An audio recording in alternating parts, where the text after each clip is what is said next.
Okay. See a fire? Am I blocking anybody's vision though? That's what I'm concerned about. Can I be here? Can you still see me? Am I blocking anybody's vision? Elizabeth, I said right here. right up at the very top up here, you can see. Okay. Well, I just don't want to block anybody's else's view. You can see me, right, Marguerite? Hi, thanks. You know what? I'm going to sit here because you can see your name is blocked. Okay. I'm going to sit here because I don't want to block anybody else's vision of you. How are you this morning? I've been better. Is that right? Your surgery went well and you're on the mend? Are you on the mend? I'm all right. I'm all right. All right. Listen, there's a room full of people here that I've told them about you, but I didn't want them. I told them about you losing your daddy, but I want you to tell in your words what you went through. And I did not tell them the two things that your daddy told you because that needs to come from you. So with that, I'd really like you to tell us your story, starting maybe when you were 10 years old. So what do you want me to start from? Van du senior Alfar. Yeah. You told me how the rapture came and got your dad. Even before I was 10, well, of course, I grew up until I left Germany for America. I grew up under extreme socialism, totalitarian socialism. And Hitler called it National Socialism. And when he first put in an appearance in the early 30s, my dad told me, people just said, oh, it's just a fad, they'll go away. Well, the history will tell you he didn't go away. Nothing went away. The brown shirts were around. And in 1933, the president, Van Hindenburg, had to, because Hitler won the runoff by just a few votes, but he had to declare him the chancellor. And then in 34, Van Hindenburg, the president, had the audacity to die. So Hitler declared himself, I'm the Führer, I'm in charge, absolutely. So we went from so-called democracy, we went immediately to a total, what do I want to call him? That he was in charge, period. So you did not talk back or else. My dad did talk back, and he would not join the party because they said, well, you're in a leading position, you have about 800 people under you, so you should show a great example and join the party, and everybody else will, and then the Führer will be just most happy. And my dad said, well, show me what you stand for. And perhaps I could be persuaded to join the party. However, they said, okay, we'll show you. And so all of a sudden, my dad was on some kind of, I don't know what it was, excursion, or they were going to show him this and that and what the party stood for. But little did we know, he wound up in Dachau, which was prior to 1940. Dachau was then a work camp. If you didn't do what they told you to, they punished you and they sent you for about 6 months or so. It's hard labor to Dachau and to the other camps.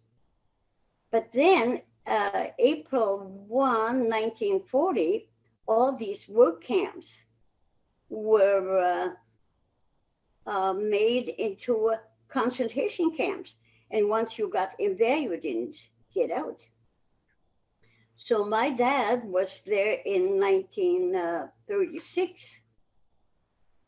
And when we didn't have any idea what happened to him, mother was frantic, and we kids and my little brother, where's Papa? Where's Papa? Well, all of a sudden, Papa showed up after 6 or 7 weeks. And the doctor looked at him and said, that man is not fit to be going home. He came home in an ambulance. And so they transported him to the hospital. And mother just had a complete breakdown, but I stayed with my papa because I adored my father. What I am today, I owe to my father. So he went to the hospital and I went with him. And I stayed with him 3 days and 3 nights. And I held his hand and wept. And he said, don't cry, Greteline. Don't cry. It's only for a while. He says, yes, but you're leaving. And he said, but listen to me. Do not give in. Do not give up. Stay the course. Just your conviction and what I taught you, just do not give in or give up. And to this day, that's what I live by.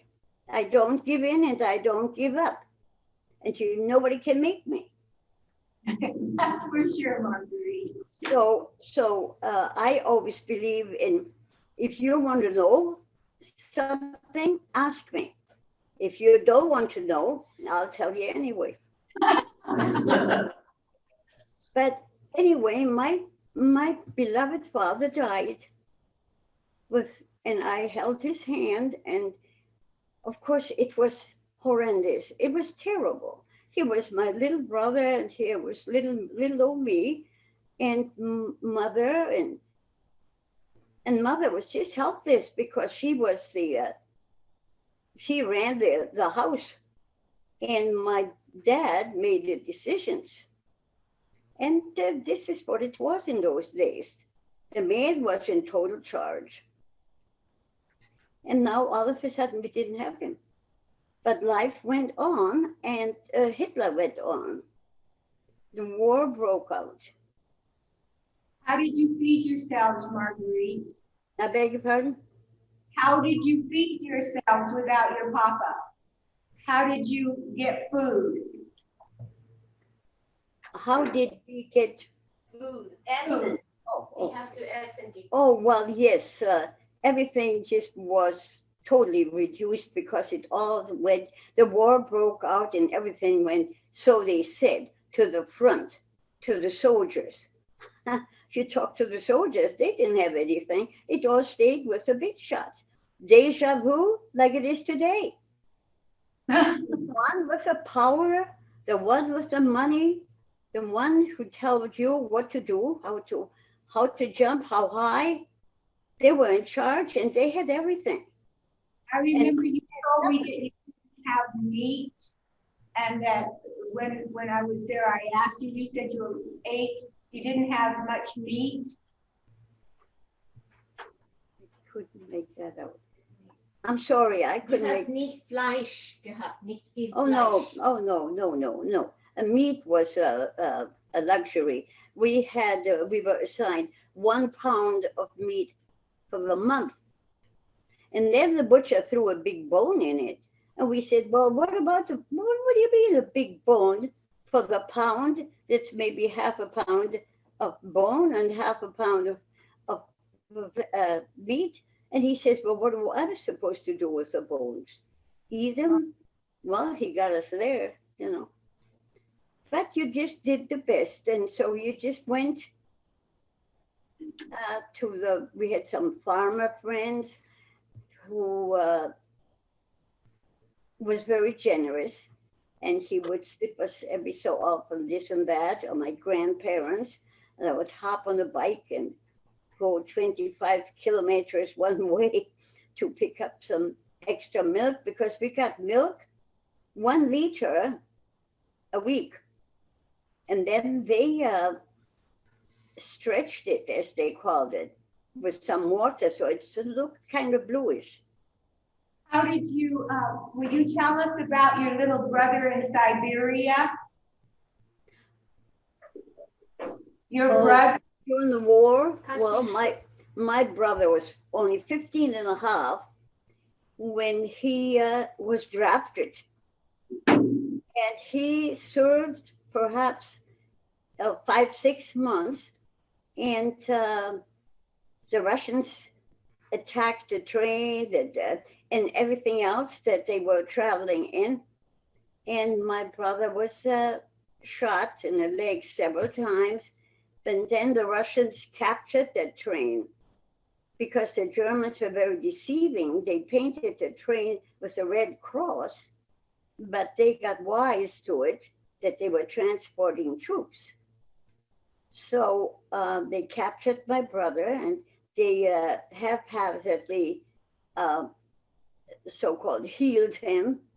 And then, because he was part of the German army, they took that. By that time, he was probably 16 because he was drafted at 15 and a half. So when he was 16, he was transferred to Siberia, where he stayed between 6.5 and 7 years, or a little over 7 years. But then one day he said, I've had it. And he walked home. Can you imagine that? Put 6 or 7 years on top of 16 and then walk from Siberia. Took him 1.5 years to get to Europe. But he met a lot of Eskimos and all kinds of people who were very, very cooperative. They helped him. He ate raw fish and raw this, and he had no shoes, so they gave him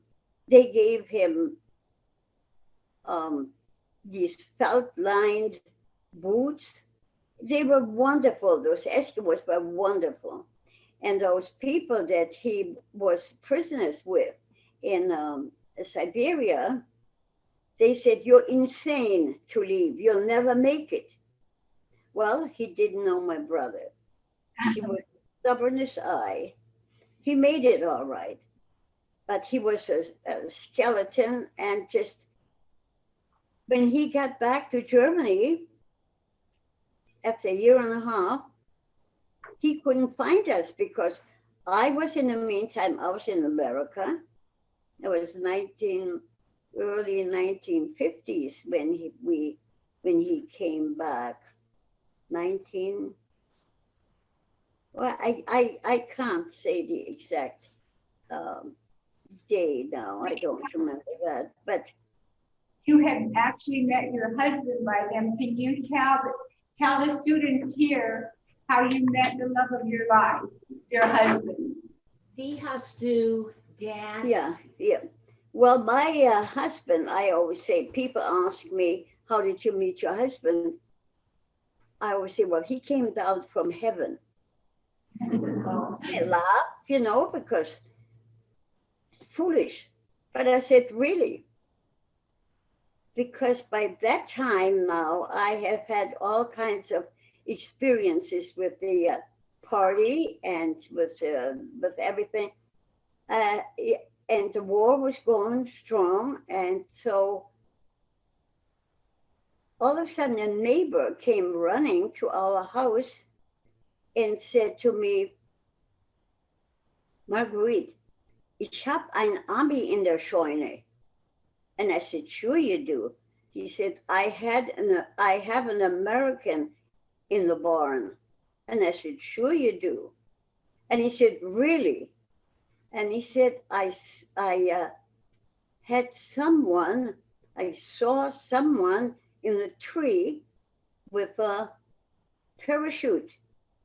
And I was very careful because it could have been a Russian. It could have been anyone. So I approached very carefully, and I saw it was an American. And I helped him, and I hid him.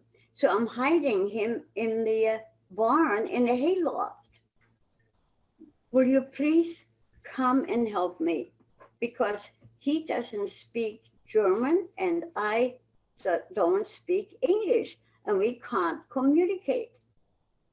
So I said, well, oh my gosh, yes, I'll be glad to. I hopped on my bike and I followed him.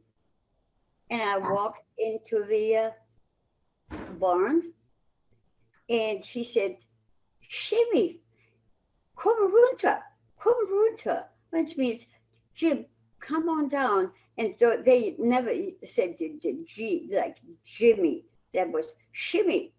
So Shimmy came down and I saw this face peeking out.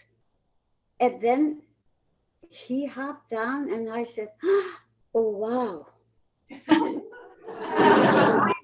He was a gorgeous, gorgeous person. And I said, oh my word. And we really hit it off. I spoke English from school, you know. And then he had to stick around for 7 weeks. Pity. No.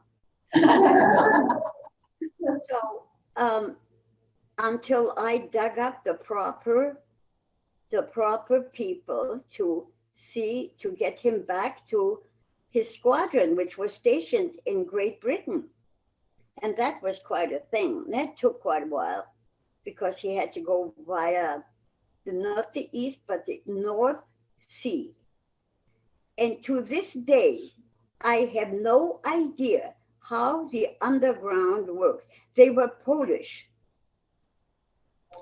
people who were just, I mean, they were in the same boat as the Germans were. They were occupied by the Nazis. And you see, here's the thing. That's what socialism is all about. You have a socialist, and he, like Hitler called it, National Socialism. And then during the war, he took his National Socialism. He conquered a little country like Czechoslovakia.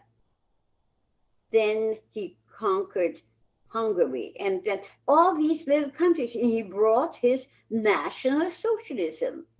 But then the National Socialism, after a while, spread out over Europe, all over Europe. And then it was more or less international socialism. And what is international socialism? Communism, for crying out loud. The Bolsheviks were socialists originally, and look what happened.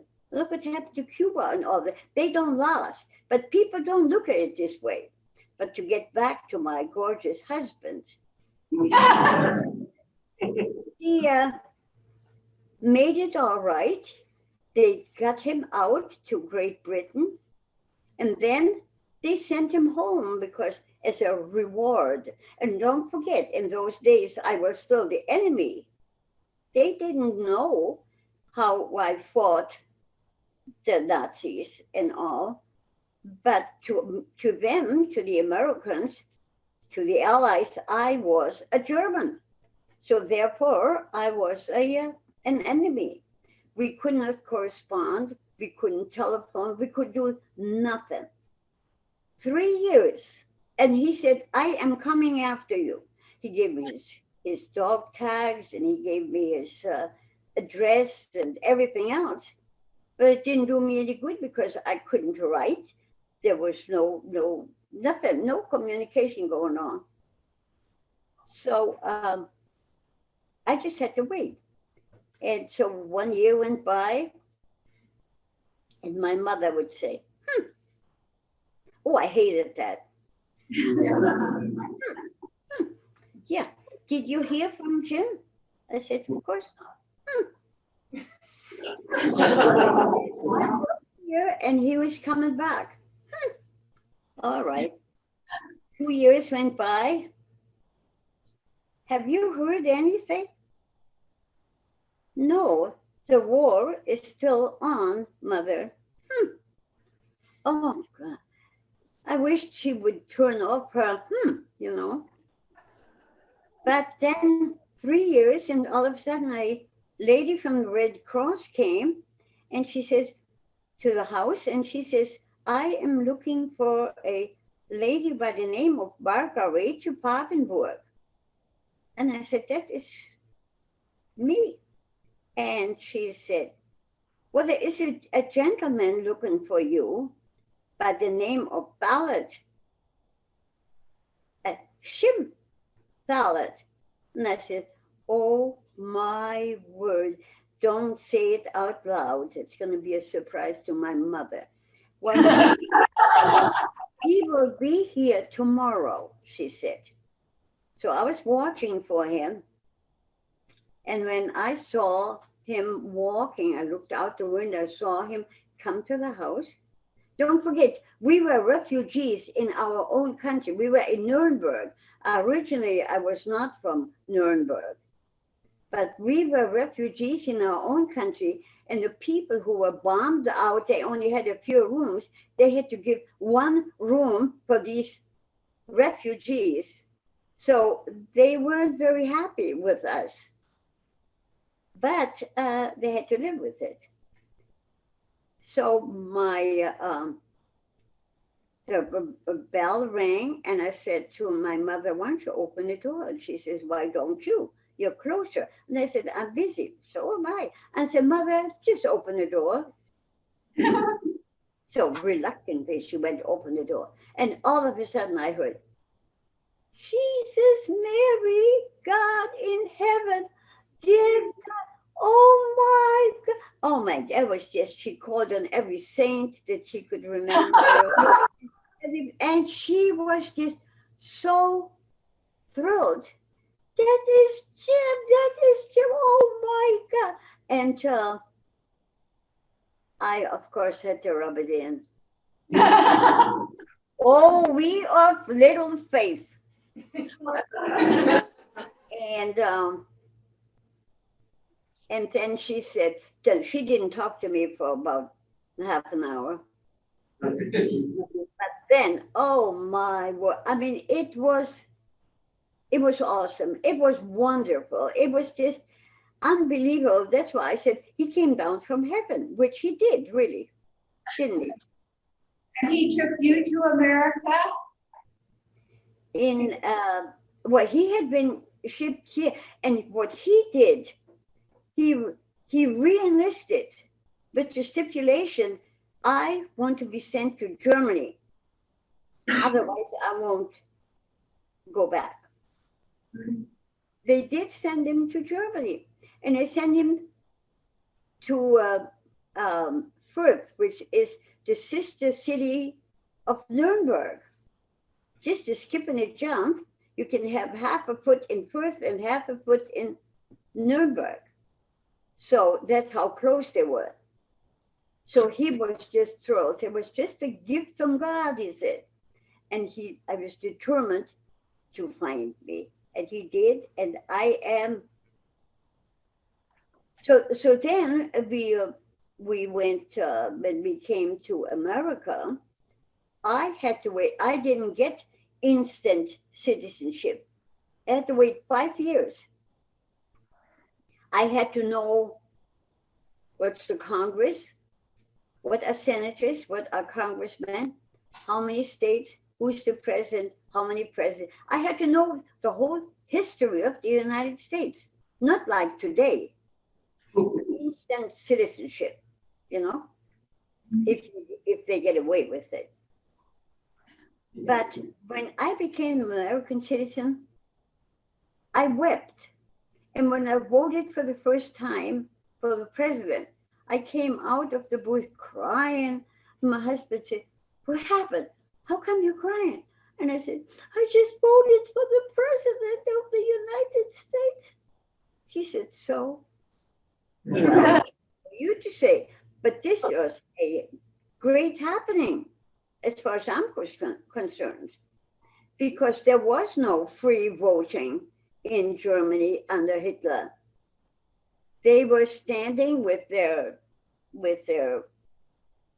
carabines, those soldiers in brown uniforms and looked over your shoulder where you put your little cross, because they had Joe Blow, whatever, Adolf Hitler, whatever. And so they looked where the people made the little cross. Where do you think somebody looking over your shoulder, where you're going to make your cross? Marguerite, if you value your life.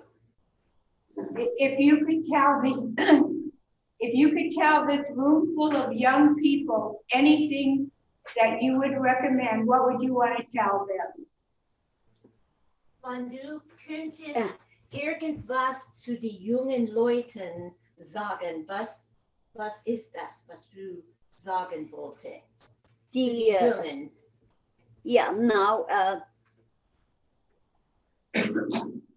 when you hear, I just heard from a woman that's proclaimed to be, I'm a Republican. And I said, if you're a Republican, I'm a Democrat, and I wouldn't be caught dead being a Democrat. I tell you honestly, because Democrats kill babies. They are endorsing abortion. And she said, well, I would never do that. And I said, you already did when you joined the party. You joined the party with everything it stands for. So you be careful. You youngsters, be careful. Investigate what you're voting for. Don't just throw your vote away, or just because it's a fad, like in Germany during Hitler's time, oh, they'll go away. Oh, they're just brown shirts and they'll go away. But they didn't go away. And if a party declares we are for abortion, especially you young people, just think, if your mom and dad had decided to abort you, you wouldn't be here. You couldn't voice your opinion. You couldn't enjoy all the things that you're enjoying now. You still have freedom. So remember that. Don't be apathetic. Don't be, well, ho-hum, what can I do? You can do a lot. Speak up. We had the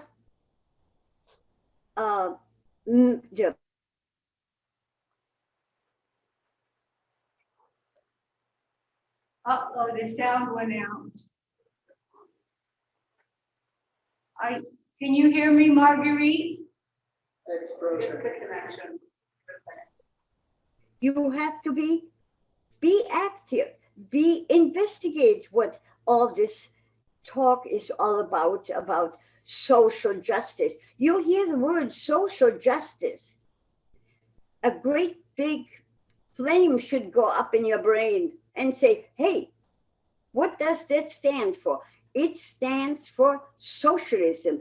It stands for communism. Because social justice, social says the word, justice is what? What you have, I gotta have too. What this one worked real hard to earn it. And why should you split it with them? That is, to them, that is social justice. What yours is mine. I don't think so. I'll fight you for it. I worked real hard for. And I don't, what I give away, I'm being accused of doing too many donations to animals. I love animals better than these liberal people who don't know what they want. They want freebies. They want free lodging, free education, free food, free everything. So I tell them, you want everything free? Go to prison.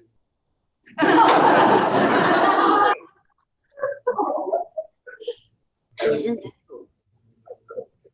Marguerite, No. But you know, they didn't have enough of mother losing her husband, losing her son. They came after me. because they said all the young men are on the front fighting. So we need the ladies now, the young girls. They are pulling me out of college. Yeah, I was pushing 19, and they sent me to Russia. Mother said, "What? Why? You took my husband, you took my son. Now you're taking my daughter. Why? What are you trying to do to me and to her?" Well, he says, "We can shoot her now, or she can see how she will survive over there." That's the answer she got. So I said, "Don't let him shoot me, send me to Russia." So I went to Russia for a year and a half. And truthfully, it wasn't easy. I was greeted when I arrived in Dnipropetrovsk. I was greeted by this beautiful bridge that went over the river. And about every, let's say, 20 feet, there was a light pole. It was a huge, just like the Elizabeth Bridge in Budapest, in Hungary, the same bridge. And there were these lights, the light posts. And then every light post, here a young girl has to look at something like this. There hung a man on the light post, but not with a rope around the neck, but with a hook through this, with all that blood and all. Every one of those posts had a man hanging there. So, and these things remain with you forever. I will have dreams. When my husband was alive, he would just put his arm around me and say, there, it's all right, because I was reliving all that. Now, I scare my cat half to death when I start crying and stuff, or whatever I'm doing. So it stays with you forever, these things that you see. And then I chose night. What I had to do is, I had no training. They gave me a little gun, a Mauser. And I said, "So what do I do with that?" They said, "Well, you see this thing, and where you see that, you just pull it, aim it and pull it, and you shoot." That was my training. And then they had me trace ammunition trains. They would ship them from Germany all the way into Siberia. And I had to trace them on like a drawing board. What did I know from tracing ammunition trains? I bet you any money there's still some train standing in Siberia waiting to be unloaded where I sent them. So I didn't know what I was doing, but I looked intelligent and said, okay, because I had to wait this time out. My boss, thank God, was one of my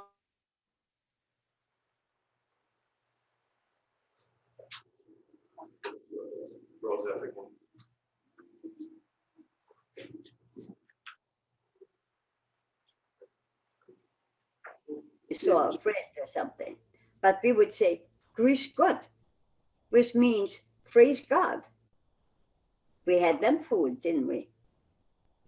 But anyway, when I was in Russia, one day I would go, it was something like 1:30, 2 o'clock in the morning, I would go home to the dormitory.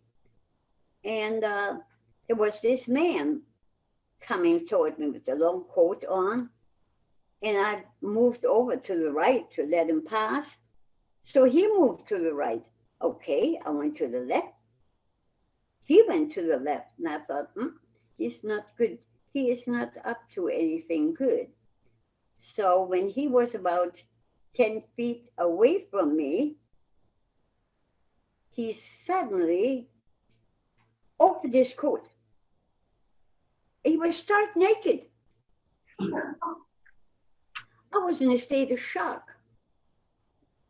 So you know darn well he wasn't good. He wasn't up to anything decent or good. So I had this little gun in my pocket. And I pulled out my gun. I aimed at his head. I got him in the leg, but I slowed down. I shot him. You don't mess with me because I didn't know what he was up to. Nothing good, or he wouldn't act this way. So, but one day I was, they said, well, the war is not going too well, where all the civilians have to leave. Thank God.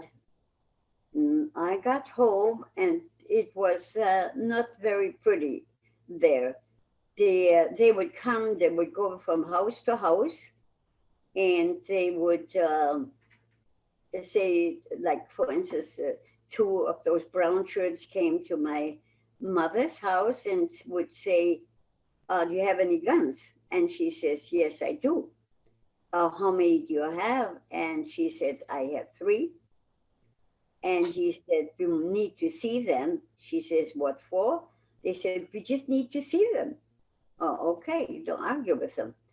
So she brought them like they were poison, you know, she carried them up from the cellar. And suddenly they started writing. And she says, what are you writing? Oh, well, we're going to take the numbers down because in case they're stolen, we can trace them for you. And she says, yes, She didn't believe them, but what could she do? Well, they left, and a few months later, the same 2 clowns came back. And they said, Mrs. Parkenbrook, we need to see your 2 guns. Get this? 3 guns? They had to reduce it to 2. And she said to him, to this one man, what are you talking about?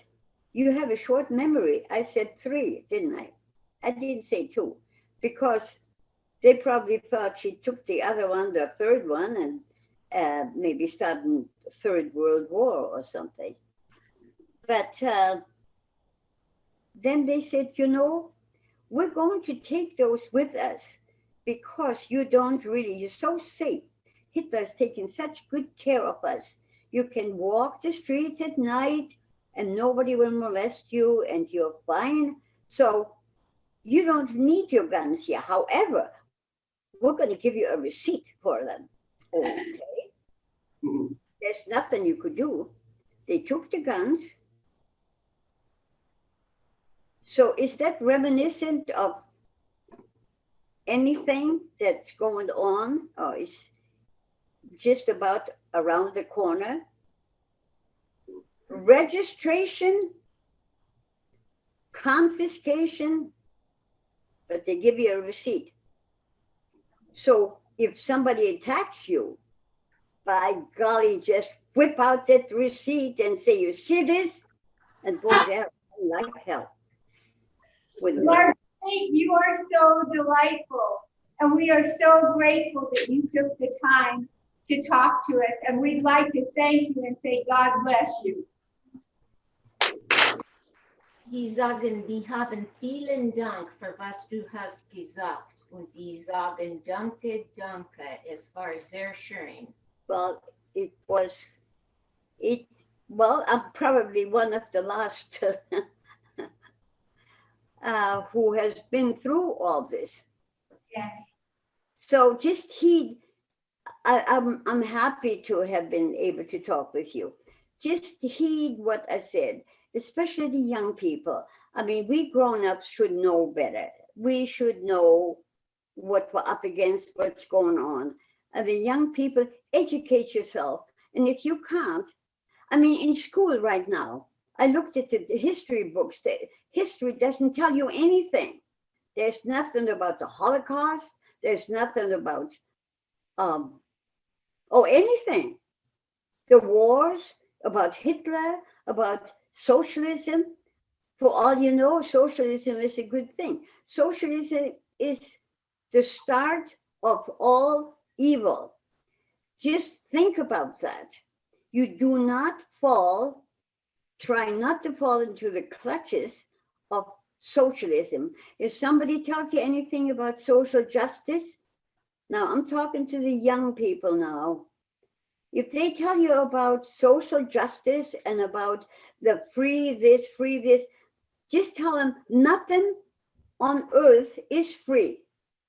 You have to earn it in order to value what you have. And don't believe when they tell you, well, this one is good and the party and no, investigate, check it out, and don't believe any Tom, Dick, and Harry, okay? And if you want to know something, call me. Thank you very much for listening.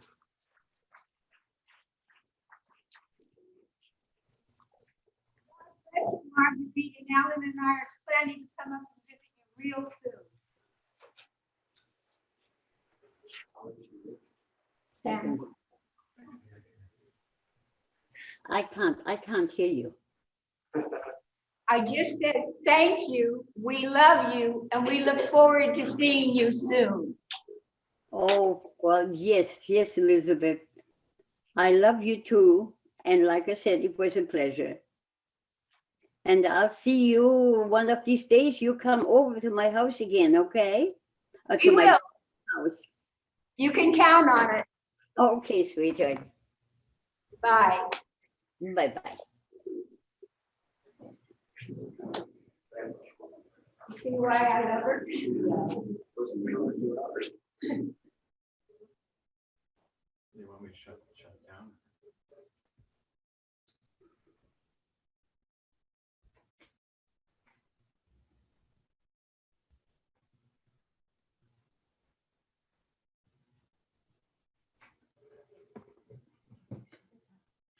They didn't shut it down, I don't think. You want me to shut it down? Marguerite? Yeah. Is Maureen there? Yes, she is. All right, can I just see her for a minute? Sure. Want to sit down? Hello, Elizabeth. Hey, hi, Maureen. Guys, you see this book that you have in your bag? Much of the inside on the educational stuff, Walter Williams gave us permission to publish his thing.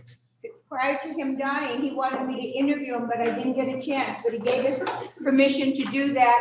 And then we added some other stuff, but the story, you'll see Maureen's picture. The educational part is this wonderful teacher who wanted to make sure you understood some things. So we want to thank you.